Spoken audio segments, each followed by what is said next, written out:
Welcome to Dodgers Dogs. It was another big day for the Dodgers today underneath the beautiful Arizona sky in Arizona for the fourth spring training game of 2024, and it was another just great game for the Dodgers.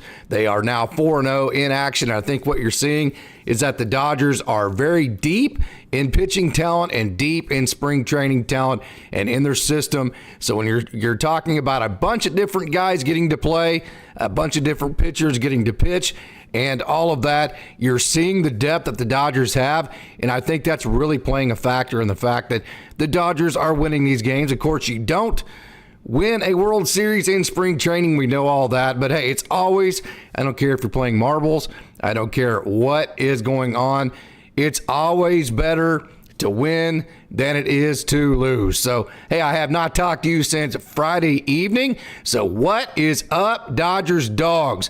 Let's get a great talk going. Let's get a great conversation going. Let's get a great chat, and let's talk some Dodgers baseball as the Dodgers completed a very, very, very good weekend over in Arizona. Again, okay, what did you think about Kyle Hurt, his performance today? I thought Kyle Hurt was very, very good.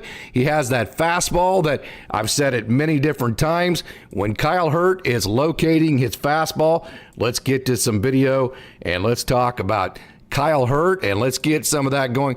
I've said many different times that when Kyle Hurt is in the strike zone, it does not matter what level he is at. It does not matter who the hitter is. He is going to get outs, and I think he showed that today.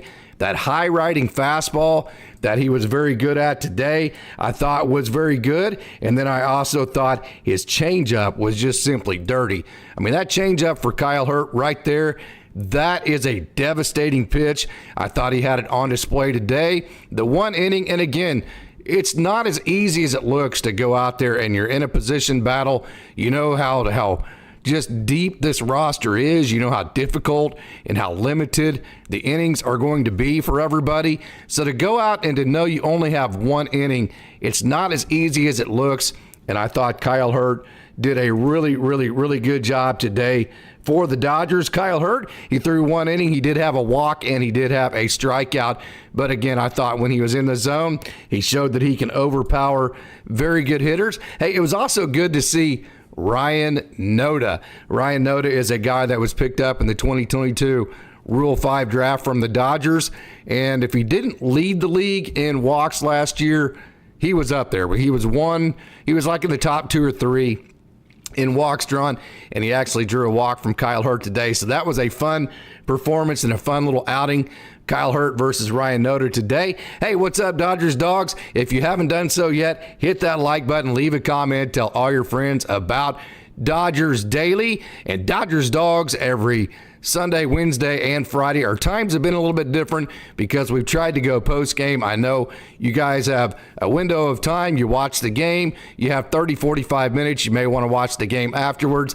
And then let's all go do something else. I wanted to try to hit the post-game shows. We have a great crowd already logging in. Hey, Joe Rampley, good afternoon, I guess you could say. It is it's almost 5 o'clock here in my time, Central Time. It's about almost 3 in Pacific time. So Joe Rampley, Hurt painted that corner just like he worked at Sherman and Williams. Yeah, and hey, to go with that fastball that is approaching 100 miles an hour for Kyle Hurt, he just kind of gives off Roger Clemens vibes to me. Just the way his body type looks, his motion, his mannerisms.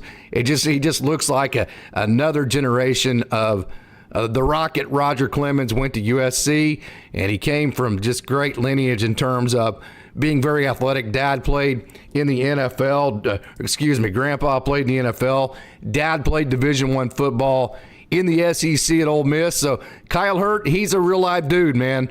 This guy is a dude, and he is fighting, believe it or not, as good as he is, as talented as he is fighting for a spot on the 26-man roster. It is not guaranteed. Hey, Joe, we have a question. Is River Ryan going to pitch? I would imagine he's going to pitch eventually. Again, I think they want to put him in a starting role, and there are so many guys that they're having to get to. And it's interesting that you've seen like Ricky Vanasco, Kevin Gowdy, here's River Ryan here. Guys like that already twice. Alex Vessia What'd you think about Alex Vessia today? It's interesting that you've seen guys like that pitch a couple of times, and yet River Ryan hasn't pitched yet on the main field, but you will see him. I cannot give you an exact time and date or which game you will see River Ryan, so I apologize for not being able to pin that down, but you will see River Ryan on the main field at some point. The electric high-riding fastball that is approaching 100, the slider, the kind of get-me-over curveball, you just saw the slider there, and then the good changeup. And as I always say about River Ryan, probably the best athlete in the entire system, and that includes Mookie Betts. This guy can windmill dunk. If you had to take a pitcher and say, hey, which pitcher would play a position the best, it would easily be River Ryan. Kind of like Ryan Nota. I used to talk about Ryan Nota, the guy that we talked about today for the A's that walked against Kyle Hurd. Ryan Nota played point guard. The big dude you see that plays first base for Oakland, who hit like 27 home runs his last year with the Dodgers, at least one of his last years with the Dodgers. Big time home run hitter, lots of power. He actually played point guard in high school. He was that athletic, and I can tell you, I've talked to people who actually have played professional baseball that played against him in high school, and they will tell you that he would take the ball off the rim, he would go coast to coast, and he would dunk. So Ryan Nota, very athletic, and Here you have another guy right here. You have River Ryan, very athletic. You've also seen Sauron Lau. I say Sauron Lau because Sauron Lau is another guy that is a converted position player. We'll get to him here in a minute. But River Ryan, Sauron Lau, converted position player. So let's get back to some more comments. Hey, Craig, thank you so much for joining. Thank you so much for joining Daniel Berry Sports Highlight. What's up, Dodgers Dawgs, huh? Let's get a good show going. Hey, Daniel Berry Sports Highlight says, go Dodgers. Hey, Boyd Manny, howdy to Chino, California. Good afternoon, Roy Estrada. Thank you so much for joining. Hurt had a strikeout. I must have missed that whenever I went over his line earlier. He had a walk and a strikeout. Samuel Ellis, Vessia needs to go. He had a horrible inning, no runs, but he got lucky versus a miserable team. Warning track shot, Muncy stabbed a hot shot, single, and a walk. So let's get to Alex Vessia. Let's look at some video on him. Obviously, it won't be from today, but it will be video of Alex Vessia. And let's talk about him and his situation. Now, first of all, why did he get precedent over Caleb Ferguson? Why did he get precedent over Victor Gonzalez? That's a pretty simple equation, and that is because he has minor league options. And so with all of the roster crunch, the Dodgers with their fringe guys, and I keep saying it, my opinion, Alex Vessia is a fringe guy. When I say fringe guy, what I mean is he is a guy that is fighting for a spot on the 26-man roster. It's not guaranteed to him, and it's certainly not guaranteed that he will be on the 26-man roster for the entire season. So let's look at Alex Vessia. Okay, so he struggled early on. If you look at last year in April, his ERA was 7.27. In May, in his three performances, it was 6.75. In June, it was 6.43. But then, whenever he just kind of turned the corner there in July, came off of the injured list, he came down to Oklahoma City, made some adjustments. Now check this out.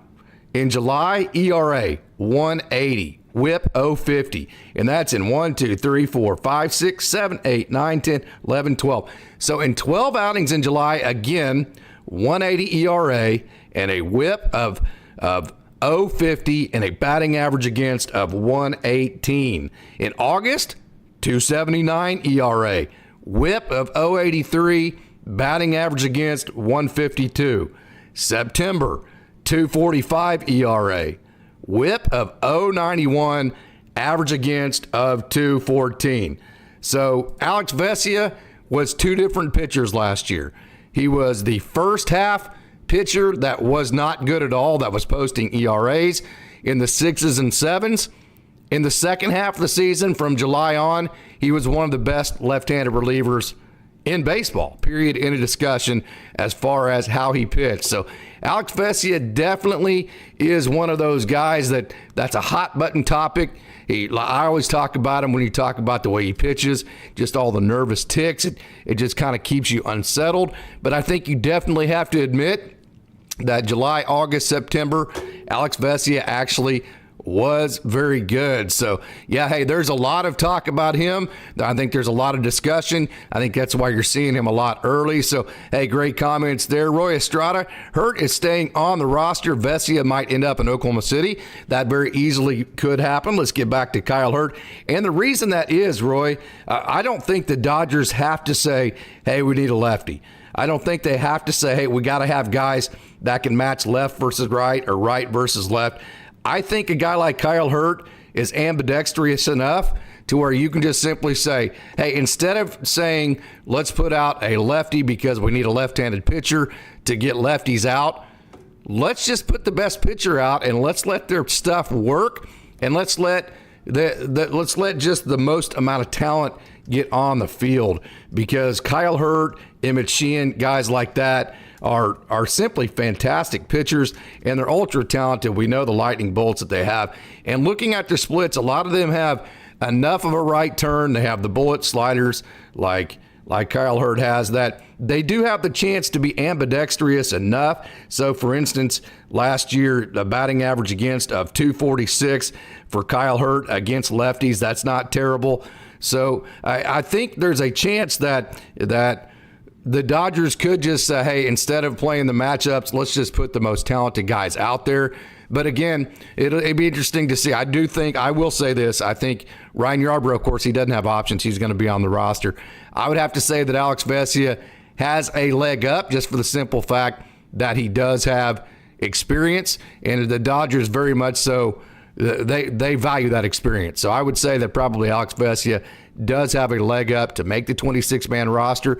I think the Dodgers would probably prefer that because of not just his major league experience, but because of the way that he finished 3 months at the end of last year. So we'll see how that works out. I think Kyle Hurt is going to, all of these young guys, to beat the guys on the roster that have experience. By the way, we got to see Matt Gage today. It was a little bit rough of an outing for him. So what do you think about Matt Gage? But for some of these young guys, if it comes to a tie or if it's anywhere as close, the Dodgers have a history of choosing the experience over the prospects. They have a history of considering prospects and guys in the minor leagues as depth and going with the experience. So a guy like Kyle Hurt, a guy like Emmett Sheehan, Michael Grove, Gavin Stone, those type of guys are going to have to be the absolute clear-cut favorites to, and they're going to have to clear-cut be that much better than a guy that has major league experience in front of them. Rather have Stephen A. Smith than Alex Vessia. Yeah, Roy's cracking a joke there. Hey, Roy Estrada, Smith can't reach players means no one can hit a bomb off of him at the plate. Yeah, he said Smith can't reach the plate. Hey, Carlos Mares, thank you so much for joining. He says trade Vessia, and again, you're looking at Kyle Hurt here, who started today's game. Showtime LA, Vargas didn't have a good game. Also, Hayward might be back to the Cubs self. We'll see. I think they're going to be able to, again, in spring training. Let's get to, in spring training, it's a little bit different because you're not really even taking your opponent into consideration. You're definitely not taking matchups into consideration. You're just mapping out at-bats. You're mapping out innings for your pitchers, and it doesn't matter. You don't even know who it's going to be up against. So I will say this about Jason Hayward. I think they're going to be able to match up and put him in better situations when the regular season starts, because he's only going to be in there against guys that favor him in terms of a matchup. So I think spring training could potentially be a little bit rougher for a guy like Jason Hayward, for the simple fact that he's going to have to face guys that from a matchup perspective might not favor him. But yeah, rough game today. Rough game for Vargas. Didn't have a good game. Joe Rampley, thanks for answering my question. Hey, champ, thank you so much for joining. Yeah, Justin Lama says Alex Vessia. Joe Rampley, Vessia not looking good at all. I would agree with you in the simple fact that he just keeps me unsettled. I'm never comfortable when he is on the mound, quite frankly, and that's against, all of the success that he has had. Samuel Ellis, so start him in AAA, bring him up when he gets hot. So let's talk about some more of today's game. What did you think about the James Outman home run? Wasn't that simply fantastic? And here's the thing. Let's get to some James Outman clips here. Here's the thing about James Outman that was so great to see as far as what he did today with his home run is that it came off of a left-handed pitcher. Now, if you go back to my interview, I point blank asked James Outman, is there a difference in your approach versus lefties versus righties? He hesitated a little bit with his answer. He didn't want to give away too much of his approach, but he did say that, hitting against a lefty, left on left, that is a much more difficult thing. So it's harder to do damage against them.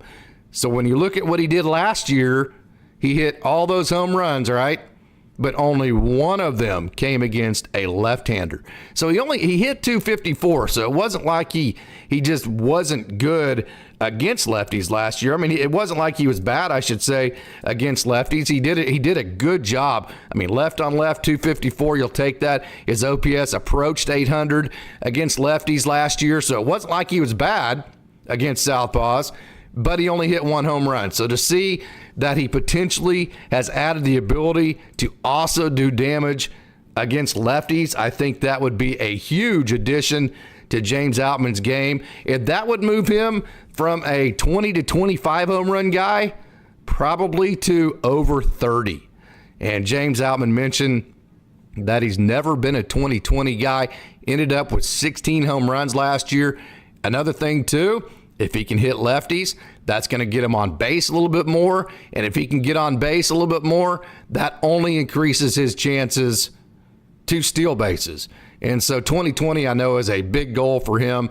And if he can hit well against lefties, that would be a huge deal for him. Yeah, we have a comment about Andy Pages. I'm going to get some video up on him, and we are going to talk some Andy Pages. Man, this dude is super, super, super talented. He has every single tool. Roy says, Pages is looking good. I know he'll start in Oklahoma City, but having him play right field is our best option. He is fast and he makes contact. Predict Pages comes up and stays. Hey, that's one thing that I wish the Dodgers would do more of. They used to do, when you look at like the Will Smiths of the world and the like the Cody Bellingers and those kinds of guys, when they got brought up, they stayed in the major leagues. They didn't have to deal with the up-down train that a lot of the recent guys have had to go through. So let's look at Andy Pages. 25% walk rate. Well, no, hold on. 17.6% walk rate at the AA level. 17.6, and his strikeout rate was only 22.5% last year. So that's pretty incredible. And Austin Brubaker talks about this all the time. When your independent strength numbers, your ISO numbers, are anywhere close to your strikeout rate. His ISO last year at the AA level, which he got hurt in his first AAA game, so the AA level is literally the only data that you have to evaluate him by. At the AA level last year, his ISO was 211, his K percentage was 22.5. So those were very, very, very similar. And because of that, that tells you that his trade-off between striking out and hitting home runs is a fairly elite trade-off. And so that's a very, very good thing for him. Also, the WRC Plus was at 144. He was 44% above league average for the AA Tulsa Drillers last year. And look at him, man. He's in great shape. And I also always talk about this with Andy Pages as well. I went back and I just confirmed it today. In 2 out of his last 3 years, he has hit over twice as many fly balls as he has ground balls. And last year, his pull percentage was over 50%. So he's hitting over 50% of his balls to the pull side, like we've seen already in spring training. And he's hitting twice as many fly balls as he is ground balls.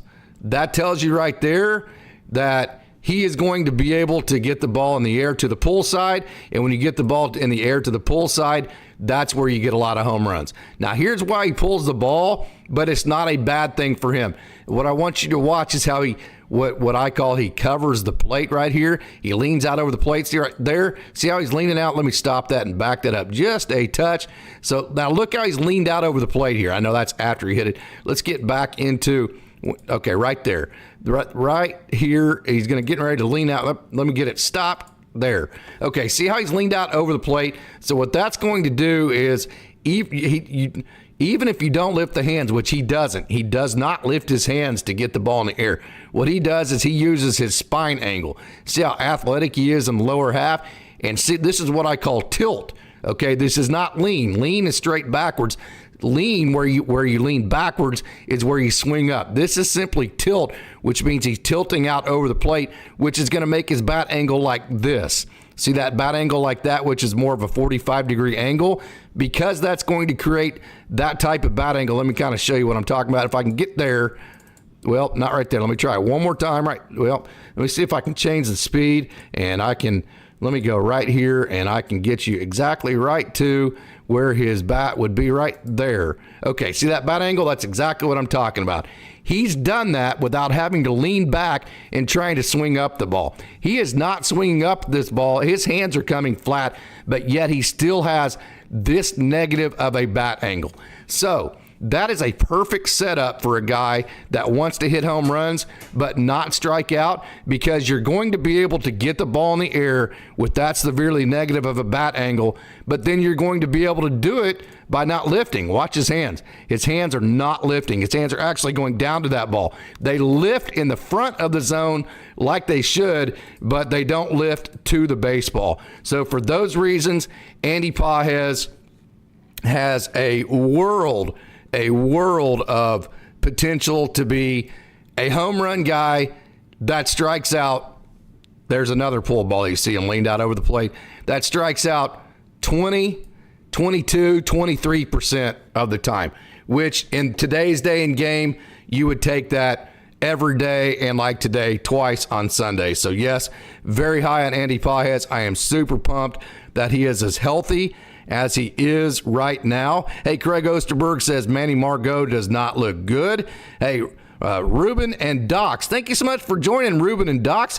He says that, or they say that Vessia is winning the Cy Young. Yeah, Elisheba Jones, hey, thank you for joining, Elisheba. I always talk about it here on Dodgers Daily. Not the biggest crowd, not the biggest chat in the history of time. We absolutely have the best baseball crowd out there. Period. End of discussion.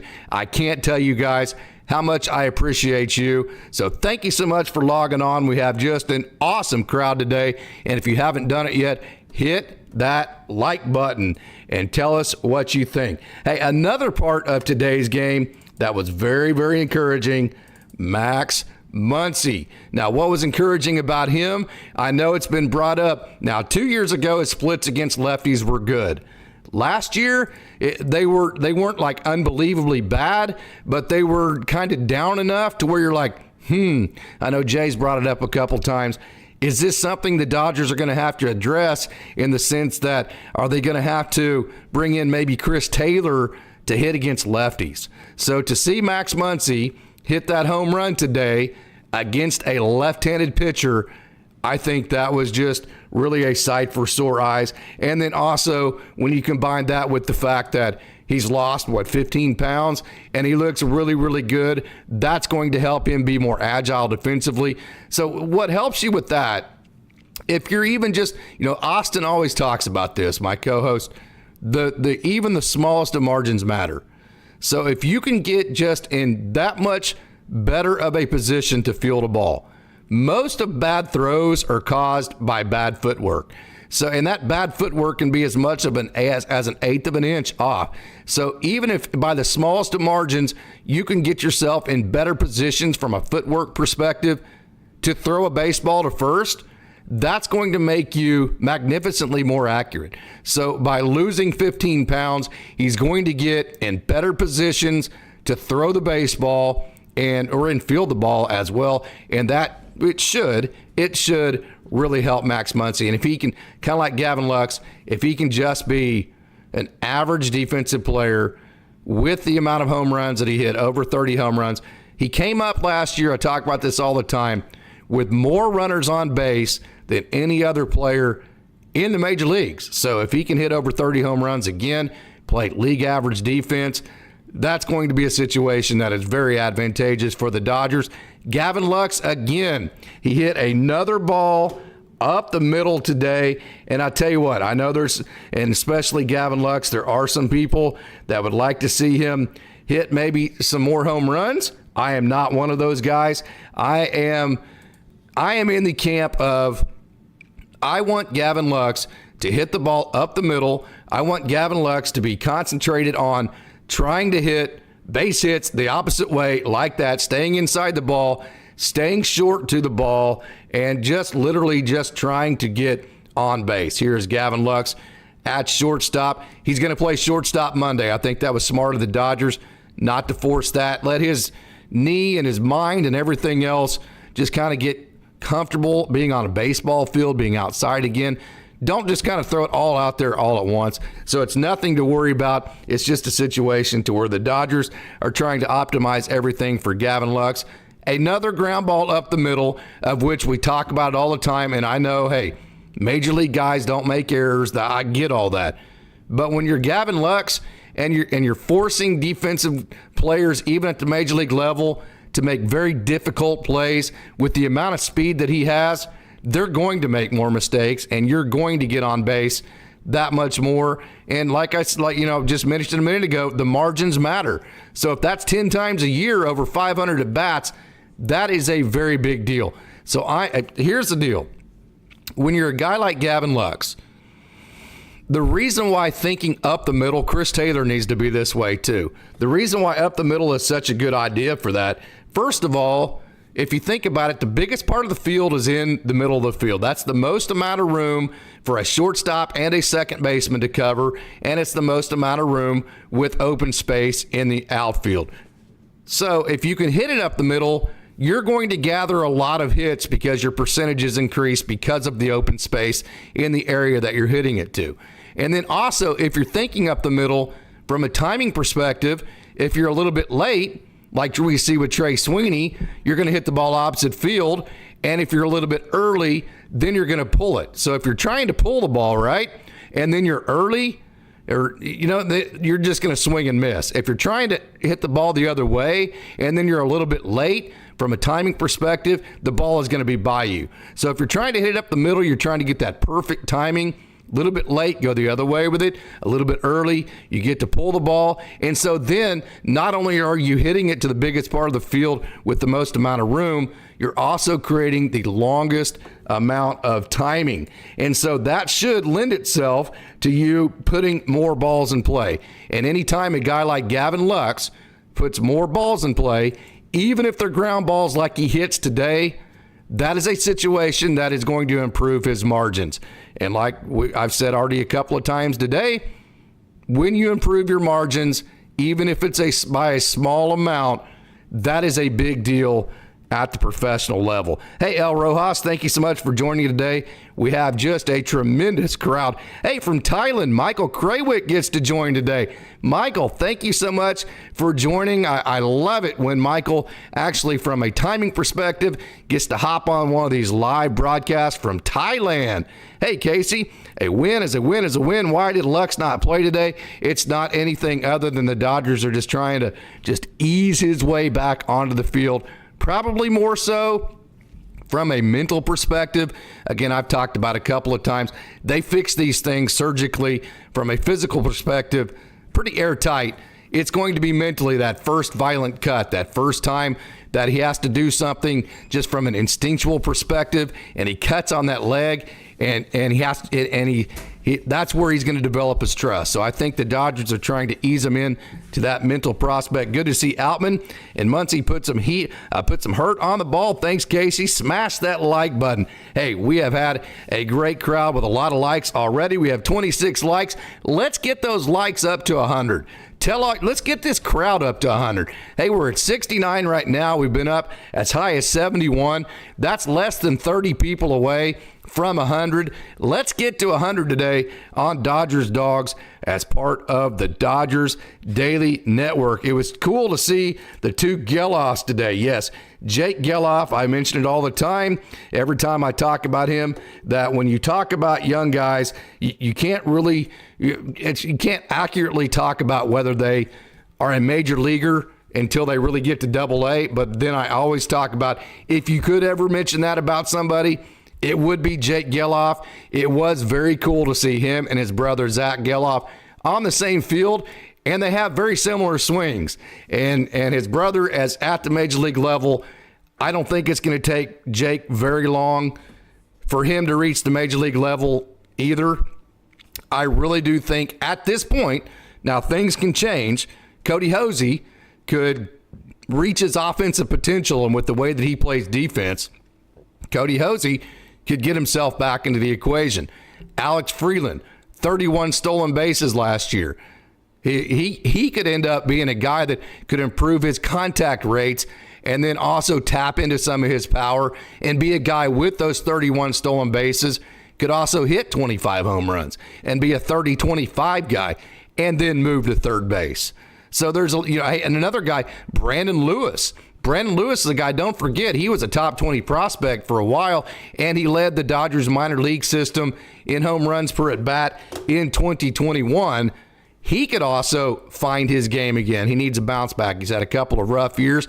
So there are some other candidates, but I think as it sits at this moment, the odds-on favorite to be the next third baseman after Max Muncy, if it was in system, would be this guy, Jake Geloff. This guy has immense power. Talking to Rancho Cucamonga hitting coach Dylan Nishotka. Hey, and you also got to see Joe Vitrano today, who Joe Vitrano and Jake Geloff, both of those guys, when they take BP, it is very, very, very impressive because those guys hit the ball as hard as anybody, not in minor league baseball, but as hard as anybody, period, at any level in the game of baseball. So, hey, we have a wonderful crowd. We are 21 away from 100. We have 79 in the lobby right now. Call all your friends. Get them over here to Dodgers Dawgs as part of the Dodgers Daily Network, and let's get this thing over 100, and let's have a heck of a good time talking about Dodgers baseball. One-Eyed Dragon, thank you so much for joining today. Says, hi, Casey, love your show. Well, One-Eyed Dragon, I love it when you join the show. It is always an awesome time when we get to talk Dodgers baseball. Harley, good afternoon, Harley. Harley is just an awesome baseball person. Obviously, leaves wonderful comments and has all the wonderful baseball perspectives from all of his experience over the years. One-Eyed Dragon says, Andy Pajes looks like a player. No doubt about it. Ela Shiva, we just mentioned, said that it's really cool to see the two Geloffs together. Hey, El Rojas says, I am obsessed. I'm assuming with Dodgers baseball. One-Eyed Dragon says, we need Muncy. Samuel Ellis said, good D today. Hey, and by the way, I'll tell you what, man, I am falling in love with this guy right here. Let me get some video up, and I can't play video from today's game because I don't want to get a copyright going on that. We saw what happened with that the other day. This guy right here, Trey Sweeney, I'm really falling in love with the way that this guy plays. Now, see that flat path with his hands? That's a little bit old school. It's kind of like an 80s or 90s type approach to hitting the baseball right there. See how flat that path is? Let me back it up. Let me slow it down just a touch where we can see this swing really, really good in motion. So let's look at Trey Sweeney. We'll get to his swing here in just a second. And we'll talk about, this is a guy that comes flat through the zone. That I've talked about that all the time. That allows you to have a longer window of timing because, like I said right here, see how he's a little bit late? He's a little bit late. See how he's thinking right up the middle here. So if you're up the middle and you're perfectly on time, you hit that knuckleball right up the middle. But then if you're late, you can go opposite field with it. Or if you're early, then you can You can pull the ball. He is the absolute model of that. I'm going to show you that here in just a second with the way that he actually hits the ball. And we've seen that already in spring training with the way he's been able to stay. See how he was a little bit early on that one, and he pulled that ball. We've seen it already in spring training how Trey Sweeney is able to be a little bit late on balls and then shoot them the other way. But then he can do that right there, especially if you come inside on him. I love this guy's swing. Now, I get it. There's a lot of tweener to it. When I say tweener, what do I mean? See how he's able to stay? He's able to stay flat on that pitch upstairs, and then he's able to just kind of throw the bat at it at the last minute, but yet he's still able to do that. Now, when I say Trey Sweeney probably profiles as a tweener, what do I mean by that? It means that he's a guy that isn't projected to hit a whole lot of home runs because his swing is so flat. You would have to change that path. Let me back that up and kind of show you what I'm talking about. Right? Let me get this pitch going, and let's talk about that right there. See how flat that path was, how that barrel just came through really flat? That profiles as a type of swing that's going to hit low line drives, lots of ground balls. You're going to have a lot of hits. He's going to get a lot of hits. At least he should get a lot of hits. But they're not going to be in the air a lot. It's going to take a pitch like that we just saw that is up in the zone. It's going to take the location of the pitch for him to get it in the air. So you're going to get a lot of hits like that are just kind of line drives and pitches that he stays inside of. So is he going to stay a shortstop? Is he going to be a third baseman? And if he's going to be a third baseman, is he going to be able to hit enough home runs to profile for that position? I don't care. This guy's a hitter, man. And we've also seen his athletic ability, how he runs to first base. This guy can run. We also saw his athletic ability today with his diving play. This gets right up there, right up the middle, man. I mean, he is just awesome at hitting the ball up the middle to the other way. Don't change his swing. I don't care. He's done that a couple times in spring training. Don't change his swing. Let him swing just like that. Let him hit a million line drives, and let him be a guy that has a strikeout rate potentially below 20% that hits 280, 290, 300, something like that. That's what I see with this guy. I don't care how many home runs he gets. We have guys that can smash home runs. We have Jake Geloff. We have Joe Vitrano. We have guys that can hit the ball 7,000 miles. We have Jose Ramos. We have James Outman. We have Andy Pages. We have those guys, and when I talk about those guys, I'm talking about not the major league starters, talking about guys in the system. So let Trey Sweeney have this flat swing, let him make contact, and let him just hit line drive after line drive, and don't change it, and be okay with that type of hitter, because I have fallen in love with the way that this guy plays the game. I just think the ability to hit hard line drives is a forever formula that will last the length of time. I don't think that will ever go out of style. I say this all the time. Max Hewitt told me this in our interview.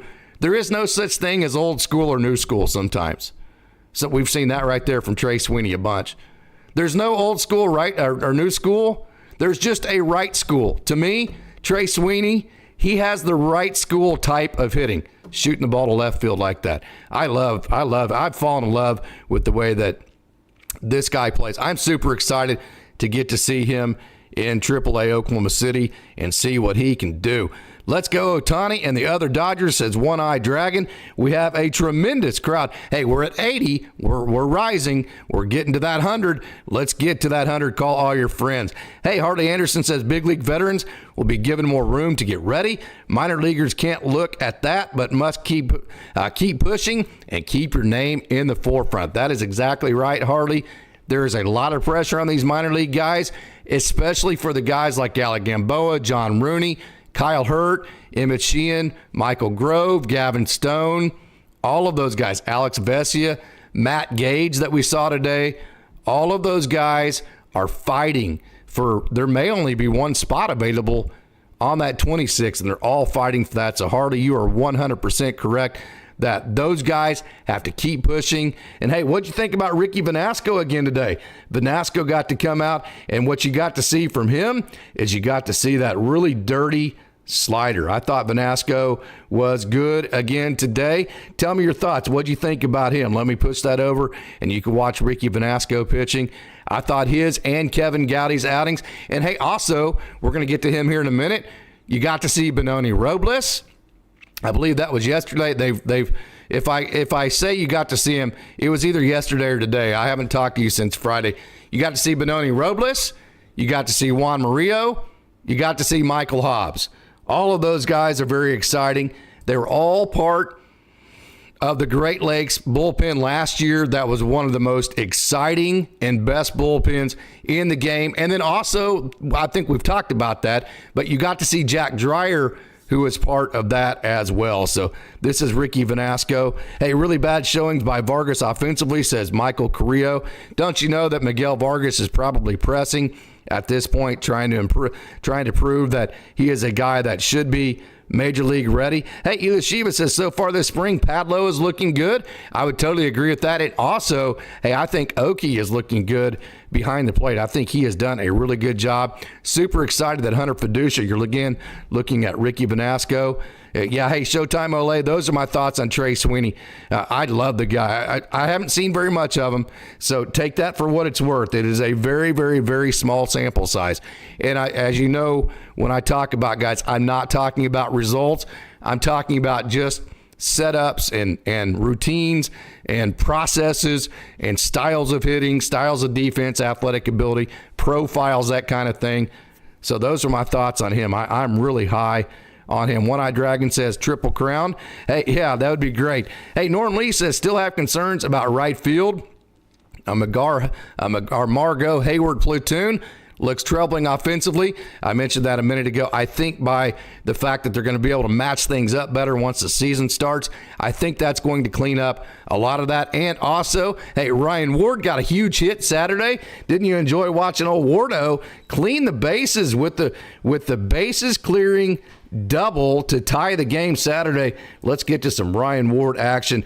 Ryan Ward is a guy that when he gets it going, he can go long periods of time and be one of the best hitters in the organization in terms of matching batting average and contact and that kind of thing. Now, he has had some swing and miss in the last couple of years. I get that. But there's a process. He's trying to move a little bit more. See how east and west this swing is? See how flat that is right there? Watch how that barrel comes through flat. He's trying to add a little bit more north-south. And one thing that he's able to do, the reason why I like him, let's back this up and let's take a look at Ryan Ward's swing just for a minute. One reason why I really like Ryan Ward is that naturally he has this swing here. Let's watch this. Now watch how flat, see, I call it east and west. See how that barrel came through so flat? That's an east and west path. So what he's really tried to work on is to go more north and south with that barrel so as to get the ball in the air. But I can tell you right now, at any particular point in time that Ryan Ward wanted to revert back to being a east and west hitter, he could make contact and go under 20% in his strikeout rate, and he could be a guy that could probably approach 300 with his batting average. But the thing that he's wanted to do since he's become a professional is that he's wanted to add more north and south to his swing. And see how flat that is? I mean, look how flat that barrel is. That is the natural Ryan Ward swing. So in an attempt to be a little bit more north and south, I think also that has created a little bit more swing and miss than what he is used to or what he has always had in the past. And so from that perspective, I think it's still a work in progress for him. But to see that bases clearing double Saturday afternoon was simply awesome for him. Let's back this up and take a look at this hit here because I love Ryan Ward's swing. It's just a simply fantastic swing right there. See, that's a little bit more north and south than the last one we saw, and that's even a higher pitch. That's really what Ryan Ward is trying to do, is be a little bit more north and south to get that ball in the air so when he hits those line drives, they have a chance to be home runs. And 2 years ago, going into August of 2022, he was hitting .286, and he was leading the entire organization in home runs. He got hurt that August, and from that point on, he just didn't quite recover. Then just simply put, did not have a great year last year offensively, a full year there in AAA Oklahoma City. But I promise you, his hit tool is there, and it was fun to see him have, again, that base clearing double on Saturday. That was a heck of a lot of fun. Hey, One-Eye Dragon, Norm Lee is talking to One-Eye Dragon there. Hey, Roy Estrada says, talking to Michael Correa. Hey, One-Eye Dragon at Rosarena would solve all of the outfield questions. Hey, I've said it many different times. I have wanted the Dodgers to go out and get somebody like that, and the reason why is it would create a situation to where also you would probably be dumping quite a few prospects like we saw today, Ryan Nota, and I love the fact that Tim Neverett mentioned this on the broadcast. Hey, that was great for Ryan Nota. I know the A's are terrible. I mean, they had like a historically bad season last year, but still, Ryan Nota getting to go to the A's and be a part of that team. He's able to have a major league career. He's moving in on his second year as a major leaguer. So that was just tremendous for Ryan Nota. So if you went and got in at Randy Rosarena, you'd be getting rid of guys that would be like that, like Ryan Pepio, Johnny DeLuca, Luke Raley, Nick Nastrini, Jordan Leisure, Yorbit Vivas, Victor Gonzalez, all of these guys, Clayton Beater, all these guys that are going to get a chance somewhere else. And also, by the way, it was fun to watch Guillermo Zuniga pitch today. I did not realize he was with the A's. Guillermo Zuniga, this time last year, signed with the St. Louis Cardinals as a free agent. I believe he did get an inning or two with the Major League club. And then I believe he was DFA'd by the Cardinals at the end of last year, ended with the A's, so it's fun to watch.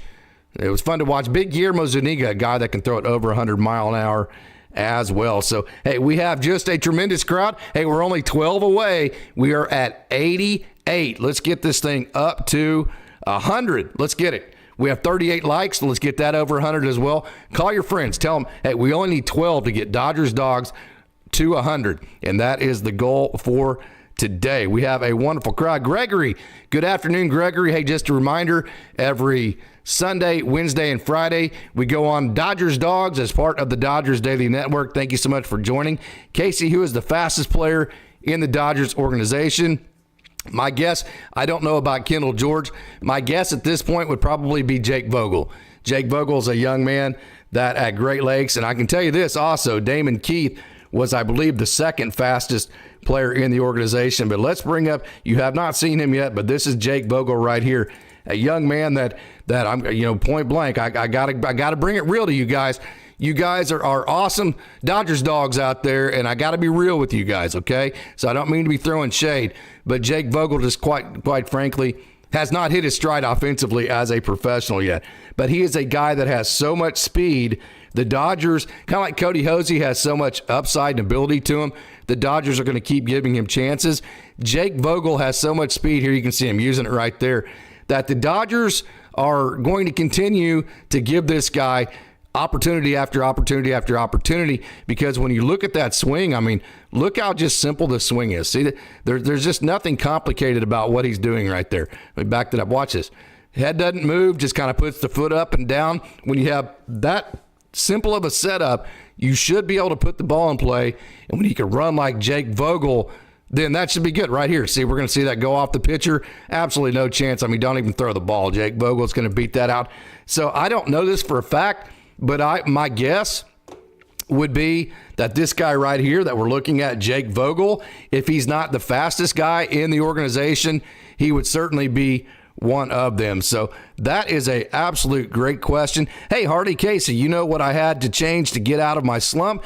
Keep my hands back and back up the middle and keep quiet. Yep. Because again, Hardy, you know as well as I do, man, whenever you think up the middle, you're not trying to pull the ball. You're just letting that ball just get a little bit deeper, which allows you to see the ball a little bit better. It flattens your hand path out just a touch, and it gives you a better window of timing. Hey, Norm Lee says Sweeney's swing looks a bit like Dave Magadan. Yeah, hey, that's a great see, this is why I always talk about Dodgers Daily. Not the biggest crowd. It is growing. We have the best baseball fans, period. End of discussion. What a great comp, Norm Lee. We've got a Dave Magadan reference today. How about that? Hey, Joe Rampley says, what prospect you looking forward to next? I would have to say the next prospect that I'm looking forward to seeing the most. Now, that would be if you're not considering Emmett Sheehan a prospect. Let's just say that since Emmett Sheehan has major league experience, let's talk about somebody that doesn't. And the guy that we're looking forward to seeing pitch that doesn't have major league experience, it would easily be this guy right here. We've already talked about him once.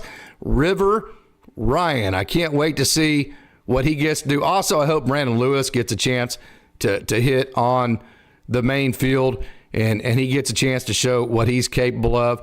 And then also there's some other guys like an Orlando Ortiz Mayer, and another guy that I'm looking forward to seeing, because I just think that he carried. Now, I know that the statistics would tell you that he was a little bit up and down, but at the end of last year, I really feel like this guy. This is the guy one of the guys I'm really looking forward to. This guy right here, Ben Caspers. Let's actually get to some live video. Ben Caspers, his stuff doesn't revolve around his fastball. He's a little bit different than everybody else in this organization. Almost every other pitcher, as far as prospects go, everything revolves around, typically speaking, a four-seam, and then they build their arsenal around. See that slider there? I'm going to back that up. Watch this pitch. This is what Ben Caspers, that's what he builds his arsenal around. That slider that you just saw live. And then see that fastball? Now watch these tunnels. Okay, this is Ben Caspers. See that slider? And then watch the fastball tunnel too. Back to back right there. And Ben Caspers was able to land his fastball a little bit better in the zone, and then build that fastball around the slider, play those two off of each other. He's always been a guy that his off speed has been better than his fastball. Having said that, his fastball reached as high as 98. So I am really looking forward to seeing River Ryan. I hope that Ben Caspers gets an outing on the main field and they give him a chance to show what he's capable of in front of everybody. Of course, there's so many players in the organization. I mean, I think they used 17 or 18 today alone, and so it's very difficult to get innings. Another guy that I'm looking forward to seeing if he gets any kind of action on the main field. I would imagine he will. I think he will. But this guy right here, Damon Keith. This is a guy that had a little bit down of a year last year. He struck out a little bit too much. Gonna say it again. Don't mean to be throwing shade. But you Dodgers dogs out there, you guys deserve the truth, right? Damon Keith struck out a little bit too much last year, but hey, one of the fastest guys on the Loons team. That is a team that stole more bases than anybody else in the Midwest League. And so to be the second fastest guy on that team, that means that you can run. Damon Keith has a good arm. I showed you his arm the other day, and he has a world of power. Matter of fact, Damon Keith has so much power that I showed you the other day. He hit a 116 mile an hour single. When you can hit a 116 mile an hour single, you have a lot of power. So some guys I'm really looking forward to seeing would be Ben Caspers, and then also I'm looking forward to seeing Braden Fischer too. Let's get to Braden Fischer, and looking forward to seeing Damon Keith. So another guy that I'm looking forward to seeing if he gets his action on the big field would be this guy right here, Braden Fischer. Braden Fischer, almost every single one of his outings last year was multiple innings. So he's a guy that could be a starter if you wanted him to. Now look at his big curveball. Big, well, you're going to see his fastball there, but he has his arsenal. His fastball is good, yes, but his arsenal revolves around that big breaking ball that he throws. Braden Fischer's a guy that can be a starter if you need him to be. I don't think he will profile. There's a good little bullet slider for him. I don't think he ever will be a starter in the Dodgers organization just from a mathematical equation, but he could be a piggyback guy and give you 3, 4, 5. There's that breaking ball. He has an even bigger one than that. That's more of his getting me up. There's a good breaking ball too. So he could be the piggyback. That could be a bulk inning guy, or there's a huge breaking ball. There's a good one there. And he could be a guy, he does his best work in the later parts of the games. So I'm looking forward to seeing if Braden Fischer gets his shot on the big field. So there's another guy that I'm looking forward to. And then another prospect that I think you will eventually see, he is the spin doctor. The spin doctor right here, Mr. Antonio Knowles. They call him the spin doctor because he has that big-time slider, and he's done a lot better job towards the end of last year. He wanted to add a two-seam. You know, that slider turns left, so he added that two-seam that turns right to give him both the left turn and the right turn. So I'm looking forward to seeing Antonio Knowles get his shot on the main field of 2, so Dodgers fans can get a look at him. So, yeah, hey, I agree with you, Elisheva Jones. Padlo is looking good so far. So, Joe, those are some of the prospects I'm looking forward to next. Elisheva, any chance Padlo will get time on the 40-man? My guess would be no. I mean, you'd have to play it out, but I think they would probably, I mean, who are they going to replace off of that? You'd have to, I'm not sure exactly who it would be. It would probably be somebody like a Hunter Fiducia, and I don't see that. Maybe it'd be a Gus Varlin. I don't think it would be a Ricky Vanasco, and I just don't see that happening. But if you're Kevin Padlo, control what you can control. Keep doing what you're doing and force the Dodgers. There's Jose Ramos. Boy, didn't he hit a massive home run. I've told you the other day, he's hit balls further than any human being I've ever seen at Tulsa. You got to see some of his power. I believe that was yesterday when he hit his home run. That was a lot of fun, and that was very impressive. But if you're Kevin Padlo, keep doing what you're doing, control what you can control, and keep forcing the Dodgers to have to make a decision on you. Hey, Michael Carrillo says we need a real outfield option that isn't Vargas. I think that outfield option, Michael, is Andy Pages. I think that guy is blasting onto the scene. Also, you have Drew Avens. Also, you have Ryan Ward, who had the base clearing double.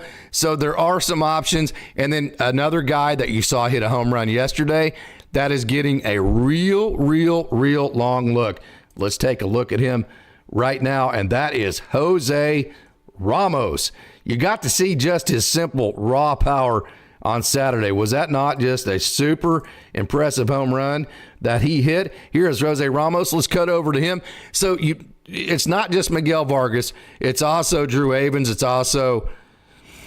also Ryan Ward. It's also Andy Pages, and it's also Jose Ramos in-house. And then you can also trade some of your prospects. That's why instead of going and getting a closer, Austin's mentioned this a couple of times, instead of going and getting a closer, it's better for the Dodgers to hold on to your potential trade pieces to see exactly what you need. Hey, is Hayward and Margot, are they actually going to work out as a platoon in right field? Until you know how that's going to play out, you got to hold on to your trade pieces.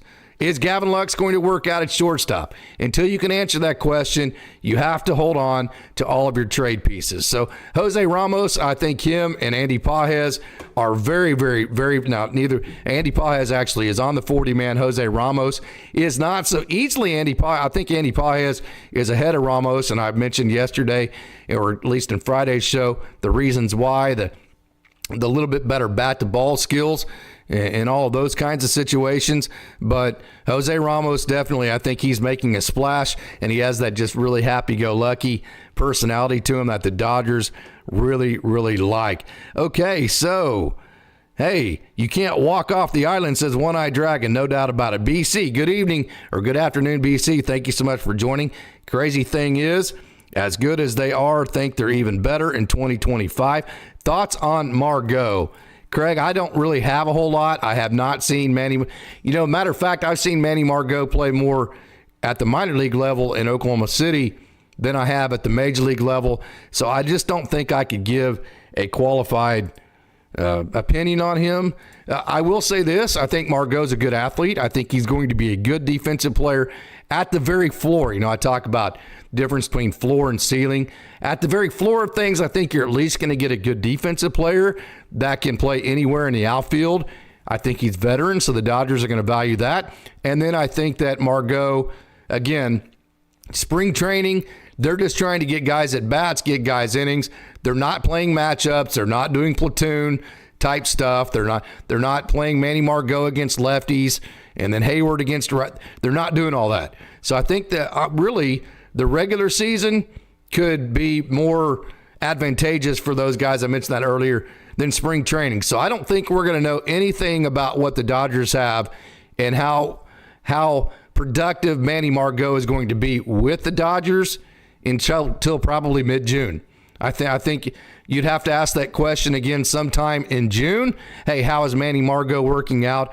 And then talk about it at that point. Hey, Tommy Price, thank you so much for joining Dodgers Dawgs as part of the Dodgers Daily Network. Ramos is going to have to take off that number 55. Yep. Hey, Norm Lee, I'm a bit concerned Vargas is going down the Jeter Downs path of overhyped prospects.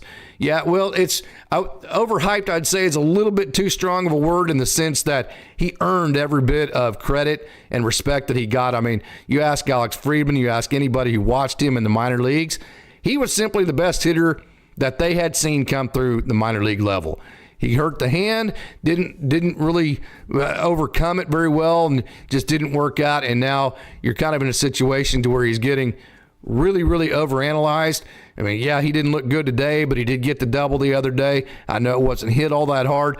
And so when you're talking about sample sizes of 1 or 2 games in spring training, I mean, JD Martinez went like 0 for 12 to start. There's lots of even veterans that aren't even worried about getting base hits early in spring training, and they're just trying to get loose.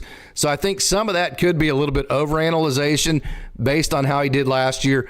But I say that only to say, man, that's a lot of pressure, and a guy can, that monkey can jump on your back, and from that perspective, it can make it a lot more difficult to perform. Hey, Roy, thanks, Casey, and could not remember the name, but yes, Jose Ramos. So let's go through a little bit more of what happened today. Hey, how about Kevin Gowdy?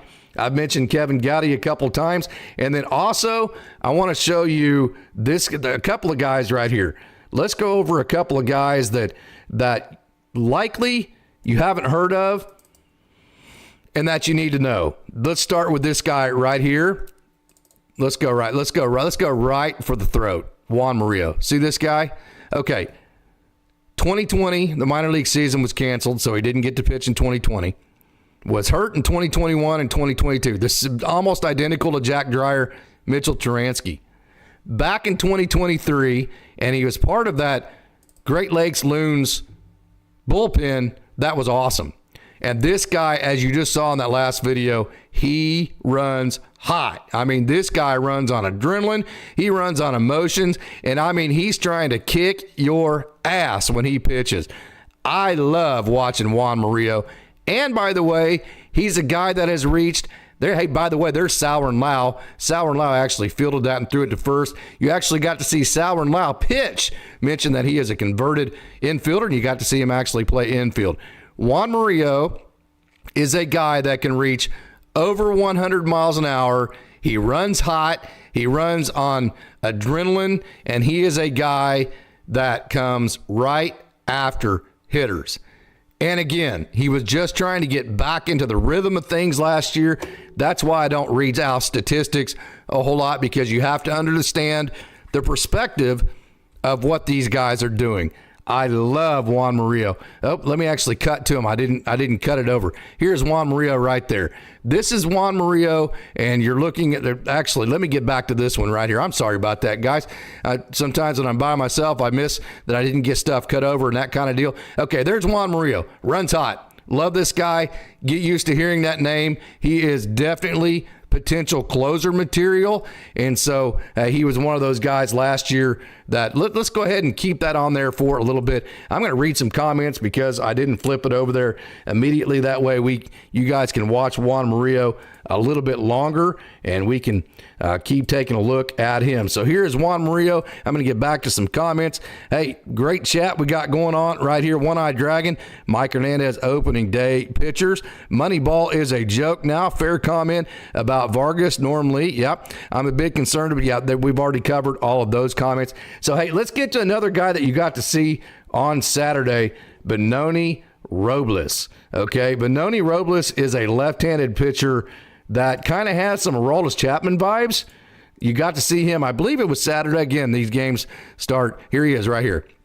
They start kind of just kind of meshing together. Benoni Robles is another guy that he had kind of pitched here and there, and the Dodgers, in my opinion, and I said this whenever I actually interviewed his pitching coach with the Great Lakes Loons, David Anderson. I actually said, hey, it just kind of seemed like you guys threw all caution to the wind with this guy, and you threw him out there in the highest leverage of moments to see how he was going to handle it, and he just came through in spades. And that is this guy, Benoni Robles.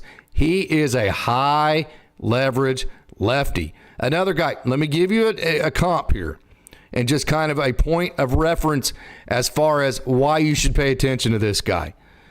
If you go back to my coverage 2 years ago, I mentioned several different times when nobody else was, Jose Hernandez was pumping it 99, and that this guy's really good, and that he was leading the Midwest League in saves, and then he finally came up to Tulsa.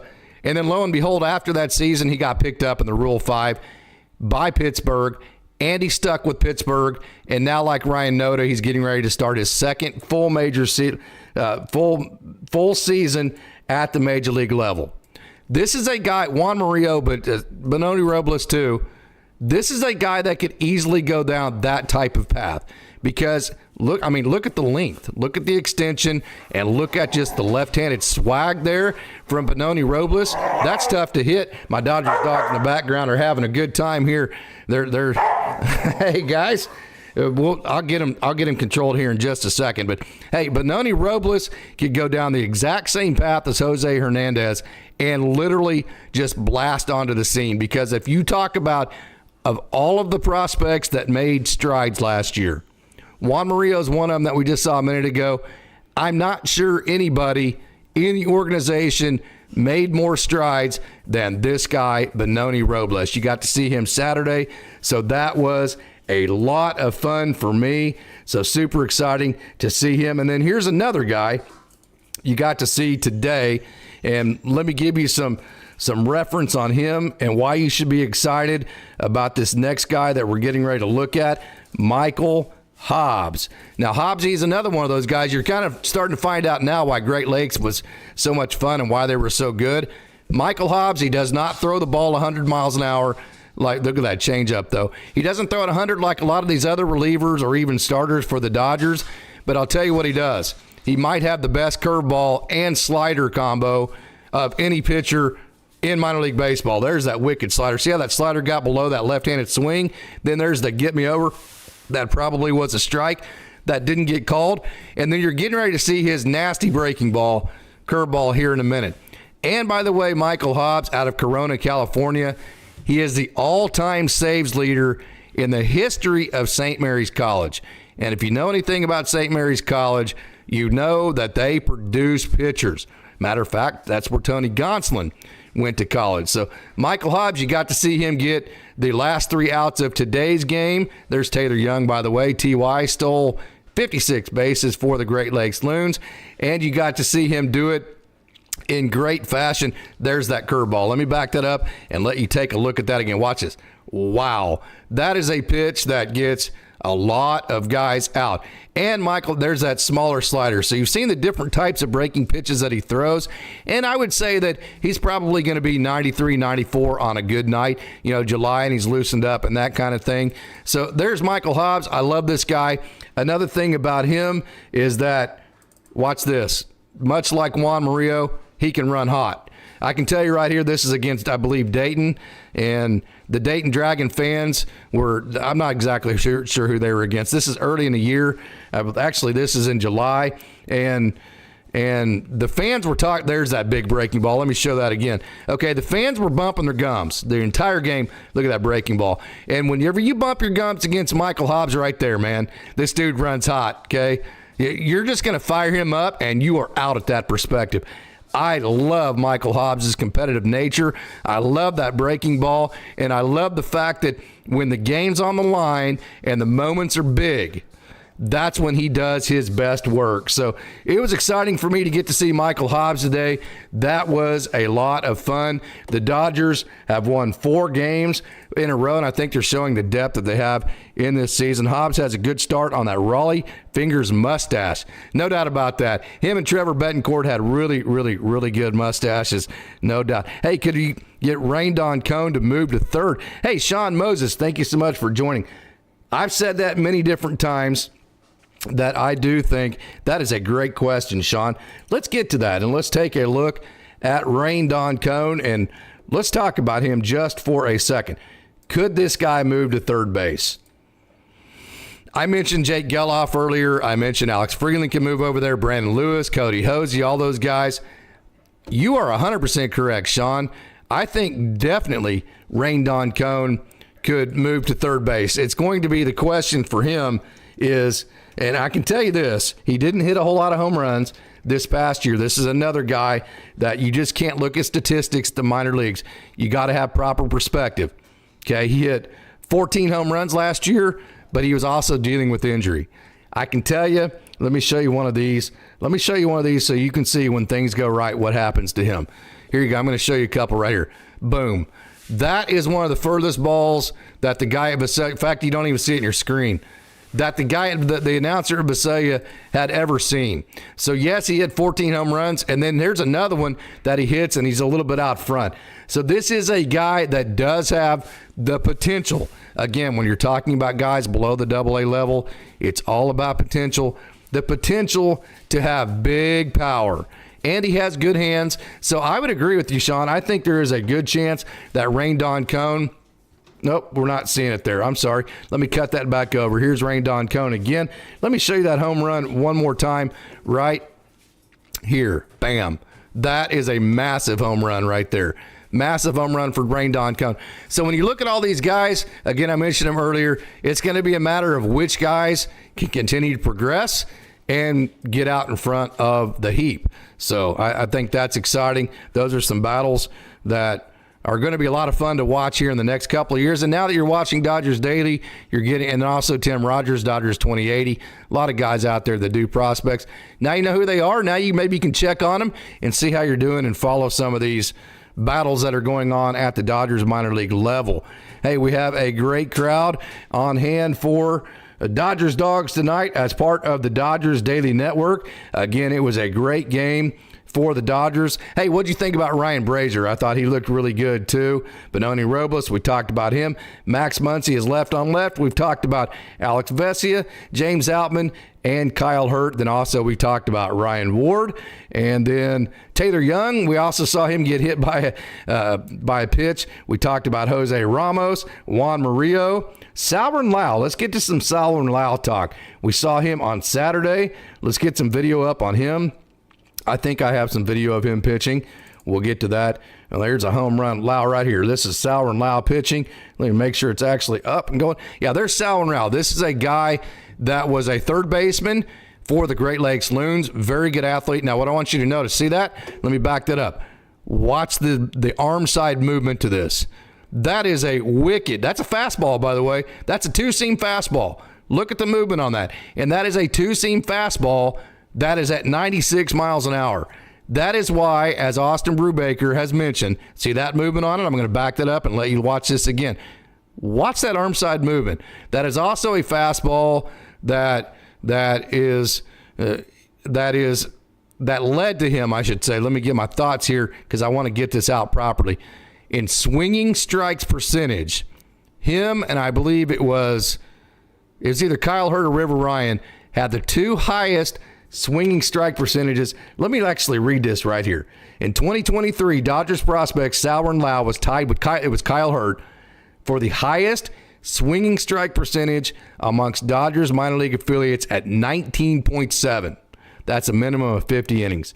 And like I said, good arm side movement, good slider. Salvin Lau, again, the process of it, trying to learn how to master the strike zone. I get it. Like all these guys, Ben Harris, like all the guys that we've seen, it's all a matter of if they can stay in the strike zone. It's the same with Salvin Lau. But the raw stuff with the arm side movement, with the slider, that arm side movement just kind of sliding away from a lefty. Now, see, that just kind of looks benign there. It doesn't look like a big old deal. But let me back that. Watch this arm side movement. Because it has arm side movement, instead of that ball being about a 400-foot home run, it's off the end of the bat, and it's just an easy fly ball. So that movement that he's going to get is going to stay away from barrels. And if Salvin Lau, see that arm side movement again, if he can learn how to stay in the strike zone, there's a great changeup too. Stay in the strike zone enough to allow that slider, changeup, fastball combo to be effective. He's going to get a lot of that, what you just saw. Swing and miss like he did this last year. So you talk about ceiling, you talk about floor. Right now, so far, Salvin Lau, he's not always in the strike zone, so the floor is a little lower, but the ceiling is still very, very high for Salvin Lau. So, hey, we've had a great show, a lot of great people in the in the chat. Hey, Michael Hobbs, I just talked about him. Daryl went over him just a second ago, but let's go encore with Michael Hobbs. Mention him. Let me get back and make sure I've got him flipped over to his video there. Michael Hobbs, a guy that runs hot, all-time saves leader. I'm going to say it again, at St. Mary's College, all-time saves leader, and so he loves having the ball in the hand to get the last 3 outs, and he is a guy that is maybe, look at that huge breaking ball, maybe the best breaking ball in the system, and he is super, super, super competitive. He loves it when you challenge him. When you challenge him, he absolutely rises to the occasion. So again, he's about a 94, 95 guy. He's not a guy that is going to throw the ball absolutely through a brick, but he is a guy that is going to throw that curveball right there. He's a guy that's going to have movement, and he's a guy that's going to come right at hitters, and he's going to do his best work when the game is on the line. He is not going to shy away from the big moment. So, hey, that is Michael Hobbs. And again, we went over him a little bit more just a minute ago. So if you want a little bit more in-depth on him, where will Michael Hobbs start? I would imagine he will start at AA Tulsa. And the reason why I say that is he spent all of last year in High A Great Lakes. He was part of that Great Lakes bullpen that helped them win the Midwest League and make it all the way to the league finals. So, hey, there we also saw Matt Gage get to pitch. We can get your thoughts on him. I like the way that Gavin Lux is hitting the ball up the middle. And then another guy, let's talk about him. One more guy I wanted to talk about. Unless you had somebody else you wanted to talk about, this is the last guy that I wanted to really cover. I thought Daniel Hudson looked good. And I've been telling you, little birdies that I've been chirping, that I've been hearing chirp, they have all been talking about how they think Daniel Hudson is going to have a real shot at really helping this Dodgers club this year. I thought he looked good in his action. And when was it? I think it was Saturday that he pitched. He wasn't perfect. It was 1 inning scoreless. But here's the thing about him. Dodgers don't care if he's giving up a run. The Dodgers don't care if he's walking a guy. What the Dodgers are looking for right now, they're looking for when he pitches, does he look 100% healthy? If in the Dodgers organization's minds, Daniel Hudson looks 100% healthy to them, he is going to be a guy that is going to be on the Dodgers roster. At least that's the information I'm getting. And I would say that that's probably going to be to hold true. So we'll see with Daniel Hudson. We'll see if he keeps pitching in the way, like I said, it wasn't perfect for him today, but if he keeps pitching in a healthy manner and keeps showing that the Dodgers that the Dodgers can trust him to be healthy. Hey, we have another comment on Jose Izada. Who is Jose Izada? He is a young man that, let's get to him. Let's flip over some video on Jose Izada. This is a guy that might be the best defensive second baseman in the entire organization. Now, the Dodgers like to create defensive versatility, so he played some shortstop. But Jose Izada, he is just simply a wizard with the glove. He's a guy that is still trying to master the offensive side of the game. But the thing about his defense is it's very flashy. When you watch Jose Izada play defense, he will catch your eye. Like, you'll think, oh, wow, look at that guy. This guy's got some flash to him. But he's able to be flashy while also being very fundamental. He's a guy that is high energy. He loves playing baseball. He is a guy that constantly is, I don't want to call it cheerleading or rah-rah, but he is constantly just pumping positive energy into the dugout. He's a guy that's constantly pumping positive energy into his teammates. So it's going to come down simply, as you watch him right here, can Jose Izada be an effective enough? Here's some defense right here. Watch this. This is actually from last year. Here's Izada right here. This is going to go through a couple of plays of his. Of course, that play there was routine. And look, come to his left, just kind of spin around, make it look easy. And that, again, was from last year in spring training. So it's going to come down for Jose Izada. Very simply, is he going to be productive enough offensively to be a guy that the Dodgers at some point, of course, he spent all of last year at the single-A level at Rancho Cucamonga, so it would be 2 or 3 years away before we got to the major leagues.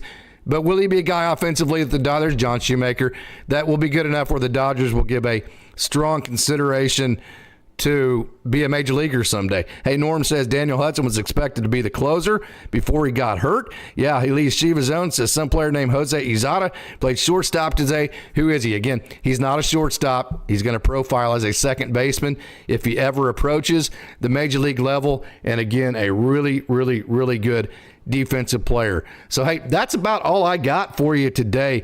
Those are all the names that I wanted to cover and go over and talk about. So, hey, I'll hang out here and I will answer as many questions as believe he's out of. Yeah, that's what I was talking about. Gordon, he played all last year at Rancho. If you have any more questions, if you have any other prospects or any guys at the major league level that you want to have a conversation about, you want my thoughts about, I'll hang out as long as we have questions. But other than that, those are the only guys I really wanted to talk about today. I think we've covered all of the guys that made any kind of impact in any of the games. In this past weekend, we talked about Ben Harris on our last show. And by the way, I wanted to mention the guy who started the game on Saturday for the Angels, Victor Medeiros. I actually got to work some camps at Oklahoma State with him and run a couple of drills with him. And he had transferred from Miami, so got to know Victor a little bit. He pitched his last year at OSU, got to see all of his starts. And he was the guy that started the game yesterday for the Angels that struck out Mookie Betts and all of that. So it was really cool to see Victor get to start. He has a lightning bolt for a right arm. The Angels are going to absolutely love that guy, and he has a lot of swag. Your thoughts on Tyler Glasnow? Yeah, Glasnow, I thought he's very over the top. He's a guy that I think, first of all, he's a guy that the Dodgers fans and the Dodgers themselves has labeled as that instant number one starter type of guy. He's from the California area, so there's a lot of expectations placed on him. There's a lot of pressure put on him at this point, and it's his first outing. So it's going to take, in my opinion, as good as his stuff is, Glasnow a minute to get adjusted. You know, he's coming from Tampa Bay, which, yes, they're good, and yes, they make the playoffs, but it's not anything like the environment you're in with the Dodgers. I mean, it's just not even close. So I would have to think that there is a certain adjustment period for Glasnow to say, hey, I'm coming to a spot like Hollywood, like the Los Angeles Dodgers, where it's one of the most important things in all of sports. I'm coming from Tampa Bay to come into that environment. I'm doing it in front of all of my friends and family from California. I'm expected to be one of the best pitchers in the game. And from that view of things, I think it'll take him a minute to get comfortable and get used to that role and those kinds of expectations. So I'm not really in evaluation mode of Tyler Glasnow at this moment. If you just look at all of his stuff, I mean, I posted about Glasnow earlier today, and if you look at all of his stuff, I mean, just his baseball savant numbers just literally are absolutely off the charts. Matter of fact, I'll get to him here in just a minute. Tyler Glasnow, here you go. Pitching run value, 84 percentile. Breaking run value, 94 percentile. Expected ERA, 77 percentile. Expected batting average, 79 percentile. Whiff rate, 96%. K percentage, 97%. Ground ball percentage, 84%. And he's in the 99 percentile in extension. This is a guy that has top 5 in baseball, probably quote unquote stuff. And the comfortable level part of it will be the pitchability part of it. Your pitchability comes as you relax and get comfortable. You start understanding the way that the Dodgers are going to want you to approach hitters, what's best for you, and that kind of thing. Hey, Norm Lee says, I wonder whether the number of media will be greater than the fans when Ohtani makes his spring debut on Tuesday. Yeah, I can tell you, when I requested spring training credentials, the answer I got back was that they have more credential. They've been asked for more credentials than they've ever seen at record level. So I would believe that would be the case, no doubt. So those are my thoughts on Glasnow Shiva. Don't worry about the results. He's going through a process of getting comfortable, of being the Dodgers' number one starter. His stuff is there. So he's going to be kind of like we talked about Glasnow. Now, if we're in June or July and he's having outings like we saw, I think that's one thing. But at this point, I think you just move on and don't think anything about it. Why did Dodgers hire Matt Kemp? I actually can't answer that question. I'll do a little bit of research on that. Talk to Austin. We'll get on that, and we'll get on that for the next show. Hopefully you come back for the next show, Ela Shiva. Norm Lee says, I wonder whether the note. Yeah, we've already read that question. So, hey, I think that's about all I got for you for tonight. That is all the stuff on all the guys that I wanted to cover. Let me make sure that there's not anything else out there that we need to get to and talk about before we get out of here. By the way, I wanted to show you this because let me click this over and show you. Watch this. This is why I always compare Alex Freeland to Corey Seager. Check this out. Now, as I stop this, now obviously Alex Freeland has a little bit higher of a leg kick, and he starts with his hands a little bit more forward than Corey Seager. But watch when they load right here. See how their hands are in the exact same spot? Head slots in the exact same spot. Look at the legs. Exact same V that they make with the lower half of their body. And so, I mean, almost identical setups. Now, you look right here, still almost, and then also, let me back that up just a touch. Exact same bat angles.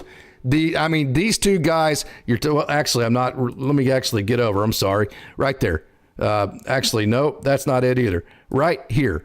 Okay, let me back that up. Okay, so here's Alex Freeland. Here's Corey Seager. Again, bigger leg kick, hand started more of a forward position, but right there to load. See how they load to almost the exact, right there. They load to almost the exact same spot. Look at the bat angles are almost identical. Head is slotted in the exact same spot. That front shoulder is tucked almost identically, and the V's with their lower half are almost the exact same as well. Actually, this isn't on your screen anyways. This is showing some video. I apologize for that. I'm not exactly sure why that's not showing. I'm not going to be able to show you that. So I'll get to that. I will load that video up next time, and I will get to that on the next show, and we'll cover the Alex Freeland deal. Hey, again, are the Dogs on at 5 today? Yeah, again, that's going to be it for me today. We're going to end with that. And until next time, which will be Wednesday evening, I want to thank everybody for tuning in and say, Go Dodgers.